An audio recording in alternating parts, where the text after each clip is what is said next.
ఈరోజు దేశవ్యాప్తంగా చూసుకుంటే బీజేపీ ప్రభుత్వము ప్రస్తుతం ఉన్న సెంట్రల్ గవర్నమెంట్ కావాలని కక్షగట్టి ఉత్తర దేశం దక్షిణ దేశాల మధ్య చిచ్చు పెట్టే విధంగా వాళ్ళ అగ్రరాజ్యాలు ఏవైతే ఉన్నాయో వాళ్ళ వైపు మాత్రమే పార్లమెంట్ సెగ్మెంట్లు పెట్టుకొని మన సైడ్ ఉన్న సగం దేశాన్ని నాశనం చేసి మన ప్రజలకి రావాల్సిన సెంట్రల్ గవర్నమెంట్ స్కీమ్స్ కావచ్చు, పథకాలు కావచ్చు, పెట్టుబడులు కావచ్చు, ఇవి ఏం రాకుండా చేసే కుట్రలో భాగంగానే ఈ డీలిమిటేషన్ వ్యవస్థ నడుస్తుంది. బీజేపీ ప్రభుత్వం ఆ రంగా ముందుకు పోతూ ఉంది.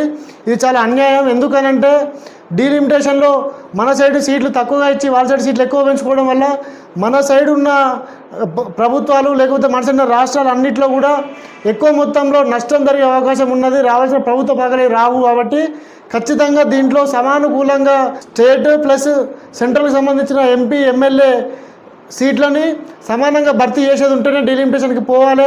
లేదు అంటే డీలిమిటేషన్ ఆపాలని చెప్పి మేము కోరుకుంటున్నాం.